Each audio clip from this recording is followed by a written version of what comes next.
channel Flutter with me. So I'm starting a new series here about using the GetX package in your Flutter. So we'll be doing the state management tool. I have been using this for a long time now, and I really enjoy using it. So I want to share with you how GetX can help you code easily.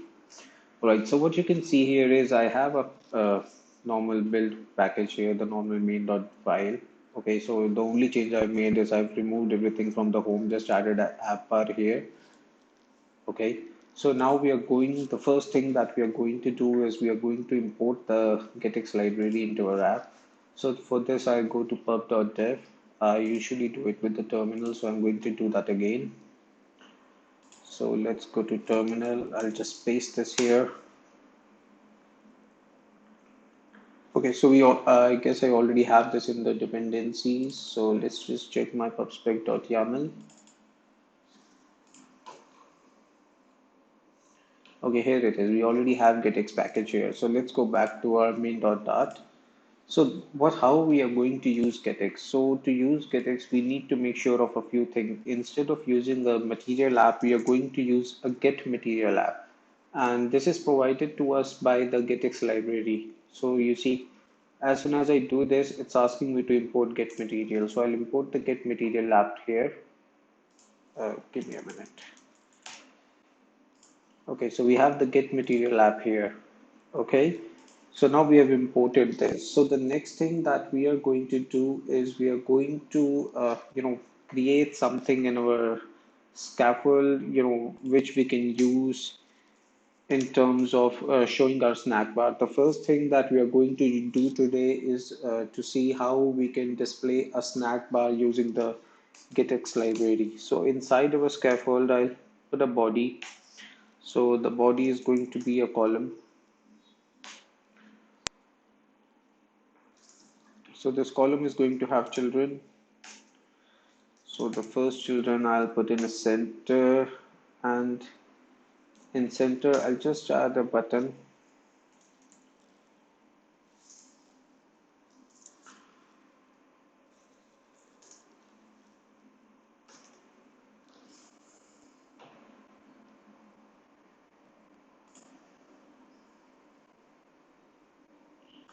All right. So I have both things here. I have the on list, I have the child. So the child is going to be a text, and I'll name it display snack bar.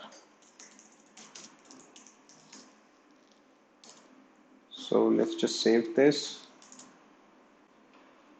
Okay. So you can see we have this button right over here now which says display snack bar. As of now, it's not doing anything because we don't have the on press set to anything.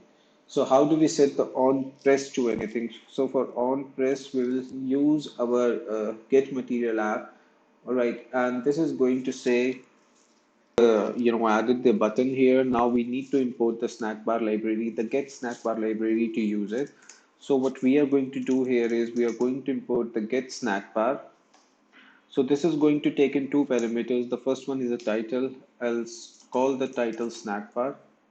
Okay, and the second one is a message. I'll just say this is a message. So let's just see if our snack bar is working now. So I'll click on display snack bar. All right, you can see we have a snack bar at the top. This says snack bar. This is a message.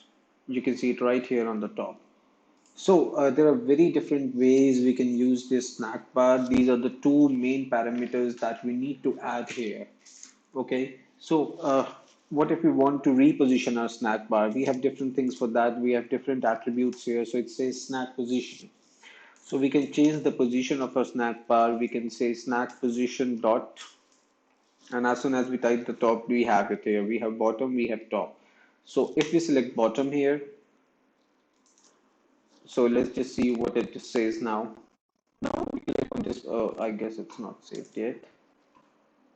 Let me just reload it one more time.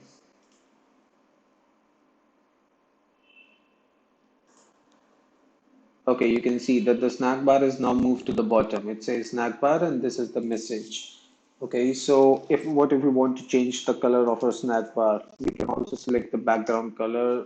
Let's just say colors dot green. So now if we do this colors dot green, we save it again, we hot reload it. Now we click on display snack bar and you can see the color has changed. So there are many different attributes to this. We can also change the border radius. So let's just say we want the border radius to be less or low. So if we select the border radius here and I'll say I'll add the number 20, it's a big number. So let's just see if this makes any difference.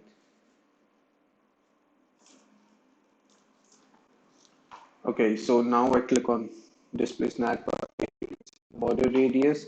So just to let you know that how it works, I'll just move it to 0 once and we'll see if 0 works for it. Okay, see the radius at all. So this is how this thing works here. So I'll set it to 5. 5 is a good number. Now if I click on display snack bar, you can radius here.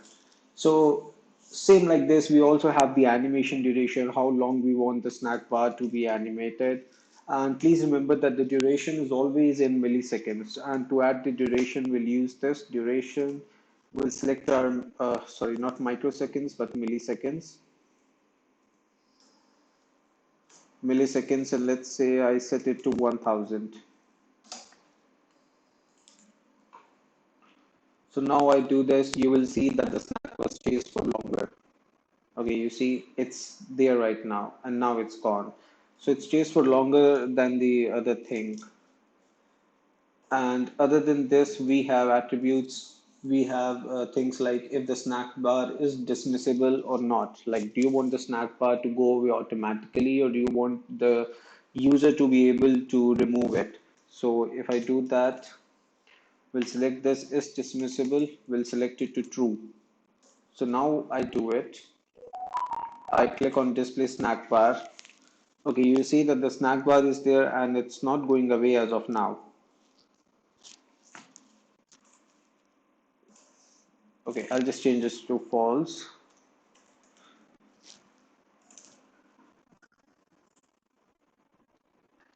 Okay, you see it's dismissible, it's false. So that it will go away as we already have our duration here.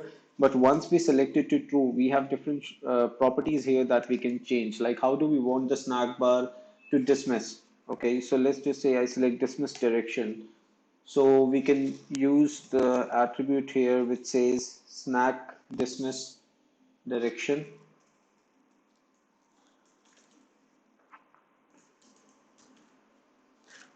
Okay, dismiss direction, and we can select the like we want it to go down, we want it to go horizontal, how we want to go.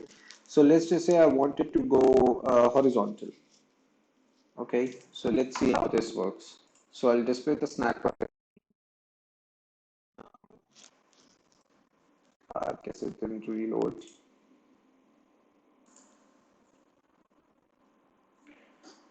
All right, so now I can remove it like this. Okay, you see it's gone horizontally.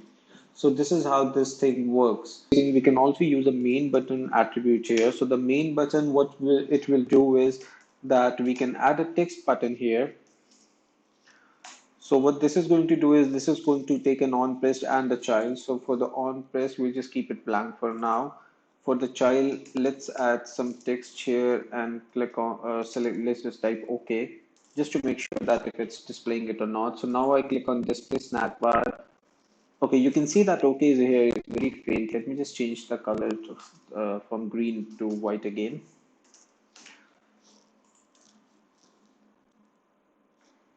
Okay, so now I click on display snack bar. Okay, you can see that everything is still here and OK is also here. So there are many different properties to the snack bar that you can actually use. I would suggest you go to the snack bar on pub.dev, get snack bar on pub.dev and see that how many properties and attributes are there that you would be able to use and you can modify it according to your need. I hope you liked the video. So please click on the like and subscribe to the channel. Thank you. Have a great day.